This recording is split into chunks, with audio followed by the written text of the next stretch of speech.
আজি আমাৰ ভবানীপুৰ দক্ষিণহাটী গাঁৱত এটা হেক্টাখোৱা বুঢ়াগোসাঁই থান এডাল উদ্বোধন কৰা হ'ল, নতুন ভৱন উদ্বোধন কৰা হৈছে। এই থানখন বহু বছৰ আমি জন্মৰ আগৰ পৰাই এতিয়া চলি আছে। এতিয়া বহুতো বিশেষত্ব ইয়াতে আছে। এতিয়া আমাৰ এইটো ৰাজহুৱা আগতে ভোগ দিয়া হৈছিল। গতিকে এই ৰাজঘৰৰ আমাৰ যেতিয়া গোসাঁইঘৰ দেউল উৎসৱ হয়, দেউল উৎসৱত যদি আমাৰ খৈৰী হয়, খৈৰীত এতিয়া আমাৰ হেক্টাখোৱা হয়। এই গোসাঁইত এইটো পৰম্পৰা বহু বছৰ আগৰ পৰা চলি আছিল। কিন্তু আমি এই গৃহটো আমি হেৰি কৰিব বান্ধিব পৰা নাছিলোঁ।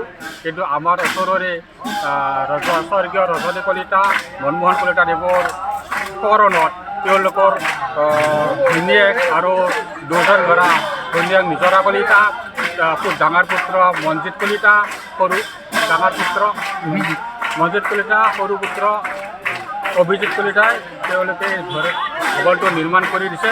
গতিকে আজি আমাৰ এই নিৰ্মাণটো উদ্বোধন কৰা হ'ল। আমাৰ ইয়াতে বহুত আমি একো কৰিব পৰা নাই, আমাৰ বহুত সমস্যা হৈ আছে, আমি কৰিব পৰা নাছিলোঁ। কিন্তু চৰকাৰৰ পৰা আমি কোনো অনুদান একো বৰ্তমানে পোৱা নাই। গতিকে কিবা এটা যদি চৰকাৰৰ পৰা অনুদান দিয়ে আমি নিশ্চয় সুখী হ'ম। কিমান টকা ইয়াত বয় সাপেক্ষে কৰা ইয়াতে এইটো বয়া তেওঁলোকে দান কৰিছে। ঘৰটো বনাওঁতে তেওঁলোকৰ নিৰ্মাণ কাৰ্যত মোটামুটি 4 লাখমান টকা খৰচা হৈছে।